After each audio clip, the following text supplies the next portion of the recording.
Mathieu Rondard, bonjour. Bonjour madame. Merci d'avoir accepté notre invitation ce matin. Vous êtes le président de la CNDA. C'est un organe très important pour nous à Mayotte, mais je pense que bien peu d'entre nous savons ce qu'est la CNDA. Alors, qu'est-ce que la CNDA, monsieur? Alors, la CNDA, c'est la Cour nationale du droit d'asile. Et donc, c'est une juridiction qui statue sur les recours introduits par les demandeurs d'asile. C'est-à-dire que quand quelqu'un demande l'asile, que ce soit à Mayotte ou en France ou partout, il y a d'abord une décision de l'administration qui va statuer sur sa demande d'asile, qui est rendue par l'Office français des réfugiés apatrides, l'OFPRA.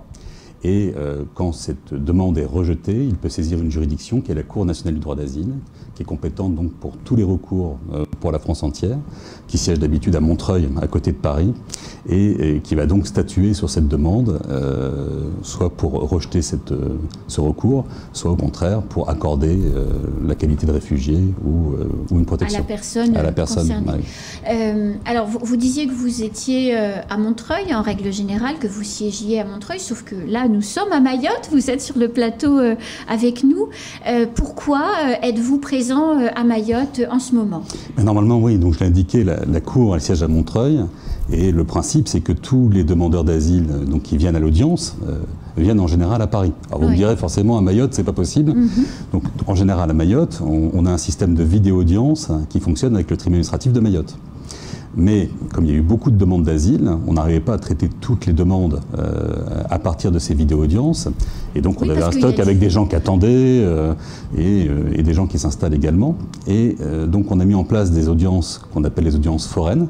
C'est-à-dire que les membres de la Cour se déplacent à Mayotte pendant 15 jours et jugent énormément de dossiers. Par exemple, nous sommes là, donc on va arriver à 20 personnes, plus les interprètes de la Cour, sur un certain nombre de langues rares, notamment africaines, et nous allons juger 480 dossiers en 15 jours. Donc ça veut dire qu'il y a à minima 480 recours sur des demandes d'asile, donc 480 personnes déboutées du droit d'asile qui vous sollicitent pour vous dire non, moi j'y ai vraiment droit pour telle et telle raison.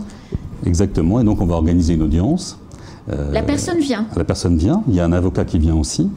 Et donc il faut organiser tout ça en dehors d'un tribunal judiciaire classique parce qu'on n'a pas suffisamment de salles entre guillemets à Montreuil et même à Mayotte ici, sinon on embouteillerait le tribunal administratif et le tribunal judiciaire. Qui sont déjà bien embouteillés. Exactement. Et donc on a mis en place des salles d'audience au lycée de Petite-Terre.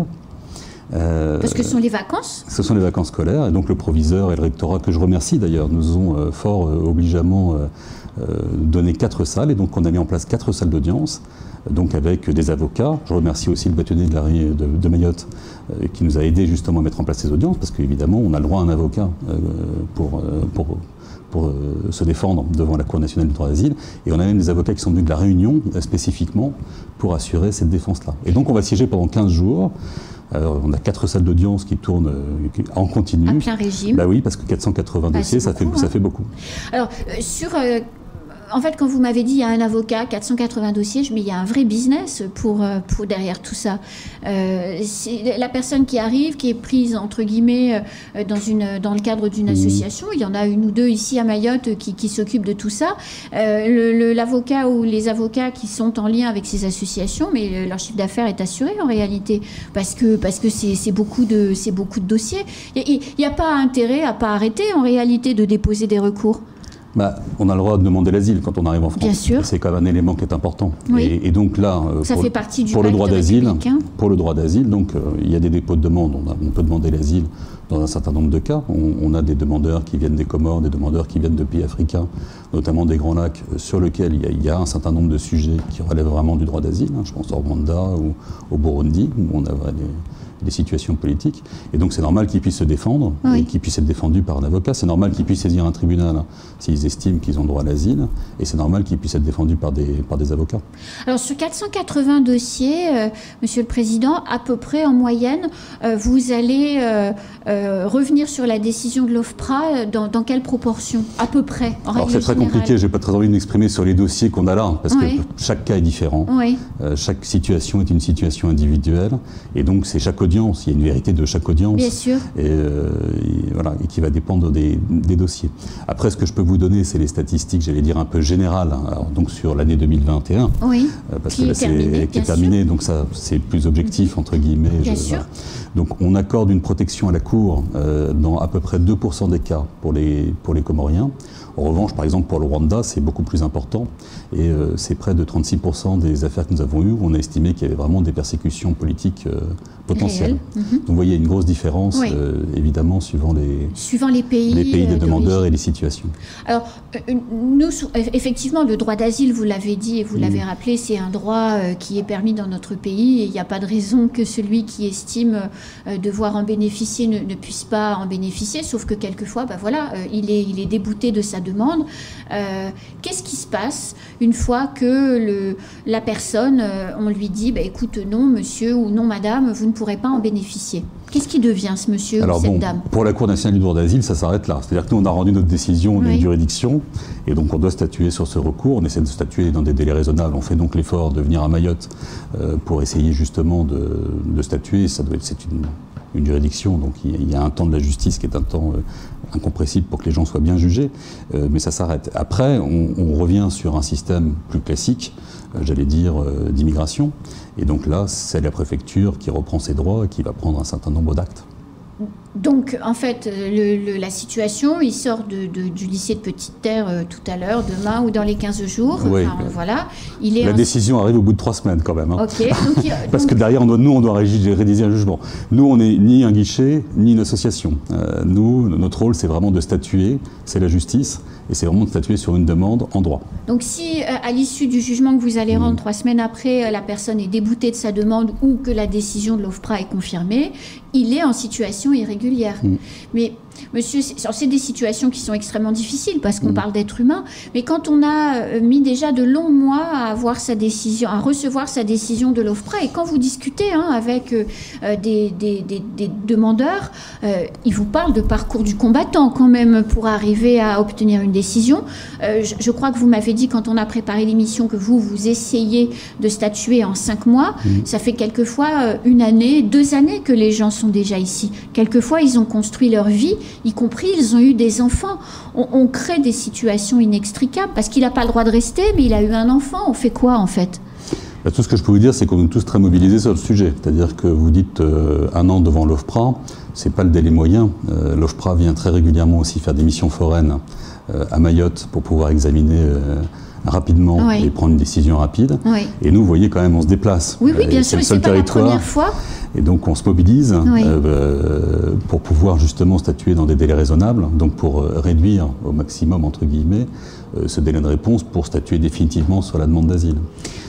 Quand un individu est demandeur d'asile et qu'il est en attente d'une décision prise sur sa demande, en réalité, que ce soit auprès de l'OFPRA ou auprès de vous, ensuite derrière, si la personne estime nécessaire de vous solliciter, il a le droit de quoi? Il a le droit de travailler? Non, il n'a pas le droit de travailler.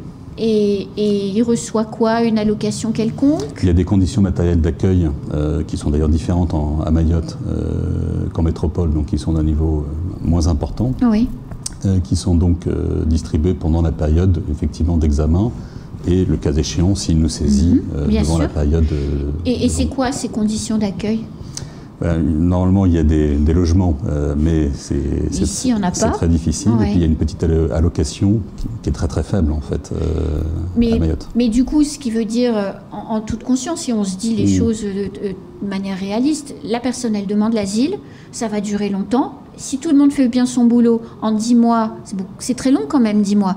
Pendant 10 mois, la personne n'a pas les moyens de survivre, donc est obligée de... j'allais dire bricoler, mais c'est-à-dire de toujours être sur la ligne jaune avec du travail illégal, avec peut-être des petits larcins pour survivre. Et au bout d'1 an, quand peut-être il a commencé à construire sa vie, on lui dit au revoir, sans lui donner un OQTF. Et donc il repart ensuite derrière à la préfecture, parce que moi je me mets à la place des gens, c'est ce que je ferais si je veux pas rentrer dans mon pays. Et il est en situation irrégulière. Oui, mais donc notre objectif à nous, c'est que ça soit en 6 mois, par rapport à ce que vous indiquez, entre le délai de l'OFPRA et le délai à nous. Il faut qu'on puisse demander l'asile. Parce que, comme je vous l'indique, la personne qui arrive du Rwanda, qui est vraiment persécutée, et nous en avons en audience, il faut qu'elle puisse demander l'asile. Et nous, après, notre engagement à nous, c'est que ça soit le plus rapide possible dans l'examen. Donc c'est pour ça qu'on est venu aussi nombreux, donc à plus de 20, oui. À Mayotte pendant 15 jours. Et je sais que l'OFPRA fait aussi beaucoup d'efforts de son côté sur ce terrain-là. Alors, il y a une question qui nous intéresse toutes et tous, c'est le nombre de dossiers. On a l'impression, nous vivant à Mayotte, qu'on subit une pression de l'immigration qui est incroyable. La présence du camp de migrants africains à partir de cet été et qui a duré de longues semaines, d'abord sur la place Zaki Hamadi, puis ensuite devant la préfecture, nous donne le sentiment, peut-être à tort, qu'on est submergé par l'immigration clandestine. La réalité des dossiers, Président Hérondard, c'est quoi? Vous en avez de plus en plus? Alors, moi, je ne peux parler évidemment que des recours qui sont introduits devant la Cour nationale du droit d'asile. Donc, je veux dire tout simplement déjà que je pense que tous les migrants ne demandent pas l'asile. Il y a un certain nombre de cas de figure. On peut venir pour des raisons économiques, familiales. Moi, tout ce que je peux vous dire, c'est qu'on a plutôt une baisse de recours qui sont introduits devant la Cour nationale du droit d'asile, sur Mayotte évidemment, hein, depuis le début de l'année. L'année dernière, nous avons été saisis à peu près 1900 fois. On a eu 1900 recours, pour simplifier d'une certaine manière. Et cette année, on est plutôt sur une tendance qui est un peu en baisse par rapport à cet élément-là. Alors, je me garderai bien de faire des pronostics parce que ça peut varier très très vite dans ce genre de cas, mais on est plutôt vers 1400, 1500 recours qui seraient introduits devant la Cour nationale du droit d'asile si je regarde et je prolonge plus ou moins les chiffres que nous avons jusqu'à présent. Et le nombre de dossiers de demande de droit d'asile, indépendamment des recours, vous avez une idée? Alors en France entière, c'est à peu près 68 000 demandes et 68 000 décisions à peu près. Et à Mayotte? Ah, Mayotte sur les demandes. Non, moi je parlais de ce qui est saisi devant la Cour. Non, ça je ne sais pas, je ne peux pas vous répondre sur le nombre de demandes. La proportion à 3, à 4 sur les recours derrière, c'est pas... Non, j'ai pas... Et sur les 68 000 demandes en France, il y a combien de recours en tout? Non, 68 000 recours. Là, je parle vraiment de l'activité. De votre activité à vous. Voilà, mon activité à moi. C'est ça que Donc 1900 demandes, 1900 recours déposés devant la Cour nationale du droit d'asile pour Mayotte en 2021 et possiblement... Moins pour l'instant. Pour l'instant, un petit peu moins pour l'année 2022. C'est aussi peut-être parce que l'OFPRA prend des décisions plus rapidement, donc quand les gens sont déboutés, ils partent plus vite. S'ils sont déboutés et qu'ils contestent devant nous, ça fait toujours un recours. Oui, mais s'ils ne le font pas, si ça va plus vite et qu'ils partent. Peut-être. Je ne peux pas vous répondre. Ça pour le coup, c'est toute la difficulté de la Cour. Nous c'est la justice. Donc en fait, on saisit, on statue sur les recours dont on est saisi. On essaie de le faire de manière la plus diligente et, j'allais dire, la meilleure possible pour les demandeurs d'asile. Mais en revanche, avant ou après, là, c'est beaucoup plus compliqué. C'est beaucoup plus compliqué pour moi de répondre à ça. Le ministre de l'Intérieur et des Outre-mer, quand il est venu à Mayotte au mois d'août, a annoncé tout un tas de mesures, comme celle de la modification du droit du sol, mais aussi, et peut-être que là ça vous concerne davantage, d'assortir une décision de l'OFPRA et peut-être aussi de la CNDA, vous allez nous le confirmer, d'un OQTF. Il expliquait que pour raccourcir les délais, la décision est rendue et elle est assortie de cette OQTF parce que sinon, il faut repartir devant... Enfin, ça rallonge encore les délais puisque le préfet est obligé d'introduire une nouvelle procédure. Donc OQTF, pour ceux qui ne le savent pas, a obligation de quitter le territoire. Vous pensez que c'est de nature à réduire encore les délais et à faciliter la gestion des dossiers? Alors moi, je ne peux pas m'exprimer vraiment sur ce point-là parce que d'abord, c'est le projet du gouvernement et puis ça sera discuté par la représentation nationale. Oui, puisque ce sont les parlementaires qui auront à statuer. Qui voteront la loi. Ça fonctionne. Voilà. C'est vrai que pour la Cour nationale du droit d'asile, en vrai, ça ne change pas grand-chose parce que nous, on statue sur le recours et on statuera toujours sur le recours. Donc ce que vous décrivez, ça concerne après la Cour nationale du droit d'asile. Nous, ce qui est important, c'est qu'on statue et on statue bien comme une juridiction sur la demande de protection qui a été adressée à la France.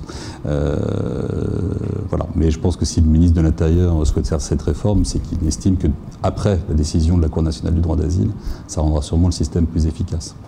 en évitant de réamorcer une procédure administrative qui peut être longue, fastidieuse et quelquefois truffée d'erreurs, ce qui conduit à vous solliciter encore de nouveau. Enfin, en tout cas, le non, c'est pas... Oui, peut-être, parce que nous, pour le coup, l'OFPRA, c'est pas truffé d'erreurs.